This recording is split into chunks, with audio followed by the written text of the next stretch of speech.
Fala pessoal, encontrei um vídeo antigo que fala um pouco sobre o controle da elite oculta. Um vídeo muito interessante e eu resolvi trazer para vocês. Está relacionado ao tema do meu último vídeo, Como Fugir da Matrix, que vai aparecer um card aqui em cima. E também eu vou aproveitar e trazer mais duas reflexões importantes. Uma é sobre a mídia brasileira e a outra é sobre a moeda universal. Trata-se de uma entrevista no programa do Ratinho em 1998 com o Dr. Enéas, que era uma figura bastante interessante. Vamos ao vídeo. Brasil na situação de hoje, doutor Enéas. Como é que o senhor está vendo esse Brasil do Fernando Henrique Cardoso? Sua Excelência, o presidente da República, é a pior coisa que o Brasil podia ter tido nesses últimos anos. O presidente da República obedece a um comando alienígena, que não é do nosso país. Sua Excelência, o presidente, vem abrindo, escancarando todas as fronteiras para que o nosso povo receba quinquilharias como importados. E vem destruindo sistematicamente a indústria nacional, vem destruindo a agricultura, fazendo com que o número de desempregados chegue a uma cifra astronômica, que já está em torno de 10 milhões de pessoas. Enfim, a cada instante, com um sorriso nos lábios, enganando a população, às custas de todo um sistema de comunicações que, lamentavelmente, está todo comprometido, com raríssimas exceções, o senhor sabe disso. O que se passa é que a população é enganada. Ela não tem ideia do que está se passando. Ela não percebe que está caminhando para um abismo.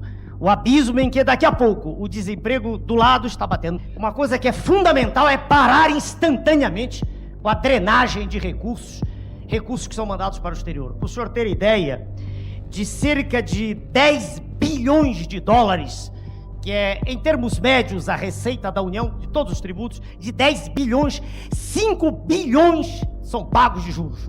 Dívida interna e externa. Isso o povo não sabe. 5 bilhões. Veja como não tem nenhum sentido essa discussão imbecil de fazer projeto de educação, de saúde. Não adianta. Porque toda a riqueza nacional está indo embora. Esse é o ponto. Então, há que, nesse instante, produzir, e isso é difícil até de dizer porque causa um mal-estar, mas é preciso que exista uma ruptura com o que aí está. É preciso que se diga no cenário internacional que não se pode continuar mais assim, que é impossível continuar tirando sangue da população, sangue circulante. Não é mais possível. O senhor acha que lá fora eles vão aceitar? Não, nós estamos devendo. Veja o senhor. Nós estamos pagando uma dívida. É interna e externa. Esse é o problema. As taxas de juros do Brasil são as mais altas do planeta. Para o senhor ter ideia, nem a Rússia está no nosso nível. Se fizer uma análise técnica, juro nominal, real, que não interessa aqui. Mas a nossa taxa de juros é a maior do planeta. Então essa história de dizer que os capitais fogem é conversa fiada. É conversa fiada. Porque eles estão vindo em massa para cá para levar mais dinheiro de volta. Isso não adianta nada. Ninguém vem aqui de graça, exatamente. Né? Ninguém vem aqui de graça. E é perfeitamente possível nós sermos uma nação independente, não há dúvida quanto a isso. Porque, os senhores permitem mostrar, essa revista é internacional. No Brasil, em inglês, só 200 pessoas compram. Por favor, é o Executive Intelligence Review, essa revista. Essa revista mostrou, em 29 de agosto do ano passado, quem comprou a Vale do Rio Doce. Claro que os senhores não sabem, porque a imprensa podre não mostrou. Quem comprou foi o Sr. George Soros, mega especulador mundial, que é apresentado não por mim, pelo EIR, como um dos reis do narcotráfico mundial. O senhor condena tanto aqui. É por isso que a imprensa não gosta de mim, de nós, é por isso. Quer dizer, entendeu? Quer dizer, quem comprou a Vale do Rio Doce foi... o narcotráfico. Quem comprou a Vale do Rio Doce foi quem? O narcotráfico. Eu não posso provar, mas é revista internacional, citado especificamente como um dos homens que... citado, está grifado aqui especificamente. O senhor percebeu? Quer dizer, essas coisas não saem nos jornais. Agora os jornais não querem que o doutor Enéas seja candidato a presidente. Não interessa. Quando a Vale do Rio Doce foi privatizada, um crime de lesa pátria, crime colossal contra o povo brasileiro. Leu nossos documentos, a cartilha nossa, tudo. Quer dizer, falta de respeito, falta de respeito com a população que votou, que acredita. Bom, pessoal, vocês viram aí só verdades, né? O doutor Enéas tinha essa personalidade irreverente, porque ele não tinha papas na língua, ele soltava a porrada ali e doía quem doer, mas ele falava a verdade, eu não consegui ver nenhuma mentira aqui. A questão é que na época eu, e como a grande maioria do Brasil, achava ele meio maluco, né? Mas a gente não estava desperto o suficiente para entender o que ele estava dizendo lá em 1998. E por isso, tanto a mídia quanto o governo sempre pintavam ele como louco. E a gente que não era desperto abraçava essa narrativa. Porém, hoje, olhando para trás, a gente vê quantas verdades foram faladas aí nessa entrevista. O Dr. Enéas era um cara muito inteligente, era considerado um polímata brasileiro, que é uma pessoa que conhece muitas ciências. Então ele conhecia muito, além dele ser professor de medicina, ter se graduado em filosofia, em física, o que ele entendia de política, o que ele entendia de geopolítica, estava muito acima de todos os políticos que a gente conhece. Ninguém no debate conseguia vencer ele, porque ele mostrava ali a verdade efetivamente. Mas em relação ao vídeo, quando ele disse que o presidente da República, na época o Fernando Henrique, obedece um comando alienígena, ele está falando exatamente dessa estrutura piramidal. Ele usou a palavra alienígena, porque tem um duplo sentido aí, tanto de seres fora da Terra, como de estrangeiro, Então deixa uma pulguinha atrás da orelha nossa daí. Mas efetivamente ele está falando dessa estrutura piramidal aqui, que a gente sabe que tem um topo ali, que é um número bem pequeno de pessoas, que controla ali todo o sistema financeiro, bancos centrais, demais bancos, todas as grandes corporações de todas as indústrias, todos os mercados essenciais, e também governos, agências secretas, complexos militares. E nós estamos aqui na base da pirâmide. Quando ele fala que o presidente obedece a um comando alienígena, ele está se referindo aqui ao topo dessa cadeia de comando. Então ele está trazendo à tona essa informação, de maneira clara e evidente num canal de televisão. Existem linhas de pensamento, pessoal, que coloca quem está no topo da pirâmide são entidades aí reptilianas, são entidades demoníacas. Se você quiser entender muito mais detalhada essa estrutura, eu explico em outro vídeo que o card vai aparecer por aqui. E aí o que ele aponta, pessoal? De que forma o governo vem destruindo sistematicamente a nossa indústria brasileira, como também a agricultura. Então eu trouxe algumas matérias recentes aqui para a gente olhar que isso se perpetua, que isso continua. Então quando a gente olha aqui essa matéria do Jornal da USP, Brasil precisa criar condições para que a indústria nacional se torne competitiva. O setor tem perdido espaço na composição do PIB. Ou então essa aqui da CNN. Boa parte da indústria brasileira opera com maquinário antigo e tecnologia defasada. Então aqui em relação à indústria, o quanto a gente está defasado. Quanto o governo não tem investido para que a indústria e a tecnologia no Brasil efetivamente cresça, durante todos esses anos. Olha aqui também com relação à produção agropecuária deve ter queda em 2024. O Brasil é o celeiro do mundo. A gente tem as melhores condições. E a gente fica vendo essas notícias de quanto o agro tem sido prejudicado no Brasil. A gente está vendo na Alemanha agora uma grande manifestação dos agropecuários contra lá o sistema do governo, que está querendo suprimir eles de alguma maneira. Com impostos, tirando as condições deles de produzir. Vocês acham que isso também não vai chegar muito em breve no Brasil? Então esse é o cenário que não é de hoje, que nesse vídeo o Enéas estava apontando desde aquela época e que é uma coisa contínua, uma coisa perpétua no nosso país. Bom, aproveita que você está aí, aperta o dedo no like, compartilha esse vídeo, pois ajuda demais o canal. E aí ele também aponta, pessoal, como toda a riqueza que é produzida do Brasil está escoando através da dívida externa.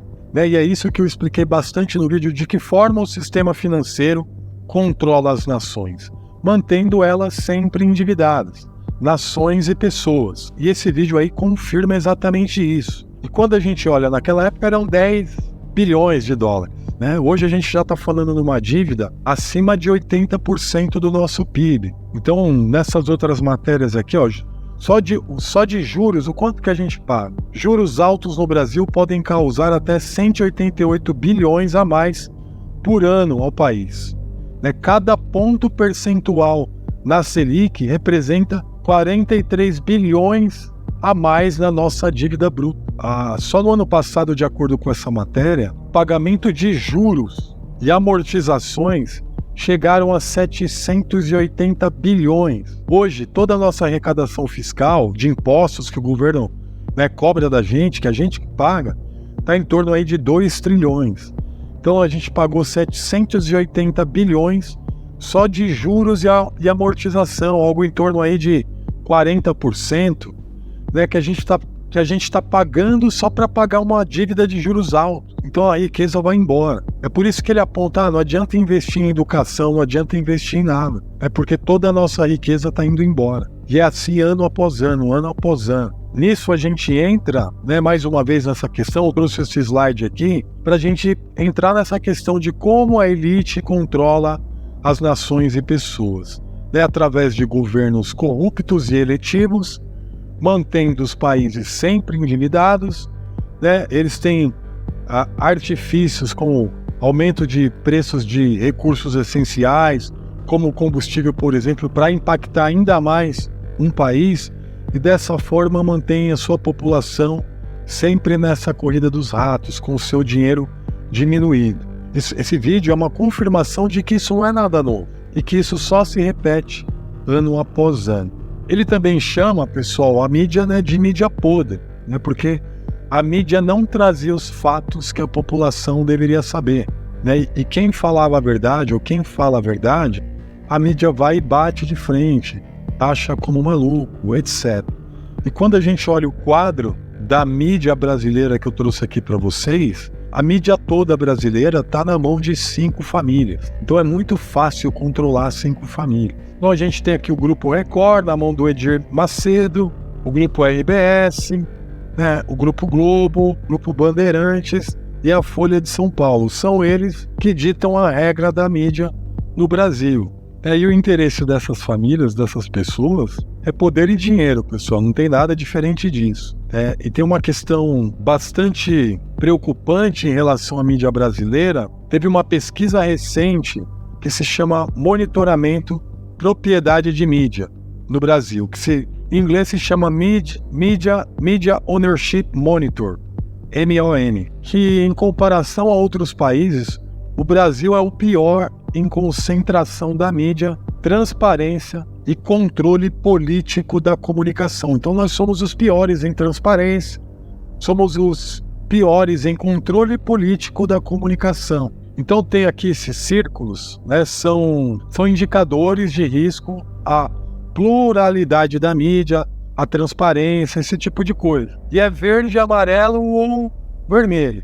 E vocês veem que aqui está tudo vermelho, está tudo com risco alto. Então essa questão de concentração da audiência, né? Então você vê que esses indicadores estão todos no vermelho, alto risco, quer dizer, não tem transparência, não tem pluralidade, existe sim interferência política nos canais de mídia, e a interferência política que direciona a massa para o lugar que eles querem. Então, falta de transparência. Esse que está cinza aqui é meio que trabalhar no escuro com essas empresas. Então praticamente todos esses indicadores aqui estão com alto risco. Então a mídia brasileira foi avaliada pessimamente. Tem uma questão aqui, vamos lá, só esses últimos 3 aqui, ó, controle político sobre veículos e redes de distribuição, alto. Controle político sobre financiamento da mídia, alto. Controle político de agências de notícia. Existe um ponto na nossa Constituição que diz que não podem haver políticos controlando agências de mídia, de notícia. E aqui a gente vê as afiliadas da Rede Globo, né, a gente vê aqui políticos ou famílias, né, desses políticos que controlam essas afiliadas em diversas regiões do país. Então isso aí está até contra a Constituição, mas passa aí no tapetão, vista grossa total. Então quando a gente fala em democracia, fica difícil, né, quando a gente tem uma mídia tão concentrada.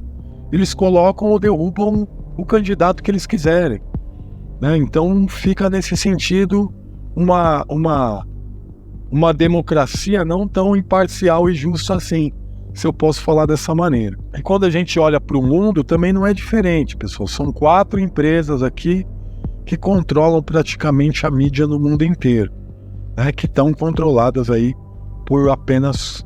e que estão controladas também por 4 grandes, né, grupos aí de investimentos, né, 4 grandes empresas também. Então fica difícil a gente falar de democracia. A mídia vai direcionar a massa para onde ela quer, para onde ela é mais favorável. O que vocês acham que essas famílias querem? Dinheiro e poder. Então elas vão direcionar a comunicação dela em favor de quem?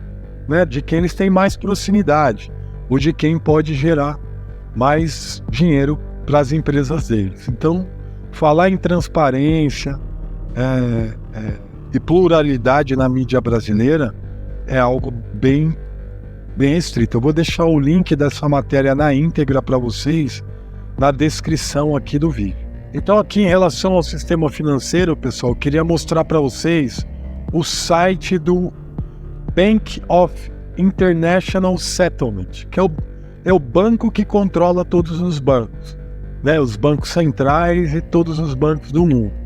E o que eu queria mostrar para vocês aqui, que o CBDC, Central Bank Digital Currency, que é a moeda universal, já tem projeto aqui para implementação disso. Tem até um vídeo aqui que vocês podem assistir com legenda. Eles estão pintando como vai facilitar as transações entre os países, etc. Mas a gente entende, a gente que nos chamam de conspiracionistas, a gente entende que isso aqui está ligado à moeda universal, né? Que em determinado momento todo mundo vai ter que usar essa moeda, né? E não vai poder comprar nem vender se não tiver essa moeda aqui. Então vocês podem entrar aqui nesse site e vocês vão conhecer aí o projeto já da moeda universal em andamento. E curiosamente se chama Polaris, né? Polaris, para quem estuda um pouco de inversão magnética, é a estrela que determina lá o ponto de inversão. É a estrela que está guiando todo esse processo aí de inversão magnética. Então, curiosamente, esse projeto se chama Polaris. E um último ponto, pessoal, desse vídeo, para não ficar muito longo, é essa questão do George Soros, né, que é totalmente envolvido com o Fórum Econômico Mundial, que é acusado, né, as empresas dele acusado aí de relacionamento com crime organizado mundial, etc., e que foi denunciado na época pelo Enéas. Eu fui atrás dessa informação. Tem aqui uma matéria da Folha de São Paulo de 97, falando que a Vale foi vendida por 3,3 bi e que George Soros também entrou lá com, na época, 100 milhões de reais, que deve ter sido muito mais. O que acontece, pessoal, é que, olha só, a Vale cresceu 3.500%. E hoje a mesma companhia é avaliada em cerca de 452 bilhões de reais. Foi vendida por 3, hoje vale 450 bilhões. Então, pessoal, pegamos uma mineradora que era nossa, não investimos nela, não a desenvolvemos, e aí vendemos com um preço 30% menor do que ela valia, sabendo do potencial que ela tinha para crescer nos próximos anos com o investimento certo. Então é isso que a gente faz, né? A gente não investe na indústria brasileira, que vocês viram lá está defasada, trabalhando com maquinário defasado. A gente não dá o apoio correto à agricultura. Vocês estão vendo o que está acontecendo lá na Alemanha, os agricultores todos manifestando contra o governo devido à taxa de juros, né, e coisas abusivas que estão fazendo lá, não dando as condições ideais para que eles possam trabalhar. Vocês acham que isso não vai chegar aqui, né, pesado também muito em breve? É claro que vai. Então a gente não apoia a indústria, não apoia o agro, né, e a gente vende as empresas com baita potencial de crescimento com um preço menor, privatiza elas, né, na mão desses conglomerados ou desses lobistas aí internacionais como os Soros, e dessa maneira a riqueza do país, né, vai sendo diminuída, né, cada vez mais, né, com pagamento de 40% ali do que a gente arrecada em juros, e essa questão, né, de não investir no desenvolvimento do país. Então, quando isso vai acabar? E com a mídia nunca se fala nada em relação a isso, ou se fala muito pouco, só em momentos específicos. Então a gente tem que entender disso. Então a gente precisa estar atento a essas coisas, né? A gente precisa acordar o máximo de pessoas possível em relação a isso. Bom, espero que você tenha gostado desse conteúdo. Se sim, seu like, se inscreve no canal, compartilha, né, com alguém que você gosta, com alguém que você conhece. E faz também um comentário, porque ajuda demais no engajamento. Esse tipo de conteúdo não é alavancado, então vai muito no trabalho de formiguinha e nessa parceria minha com você aí do outro lado, tá bom? Espero que você tenha gostado, fique com Deus e até breve.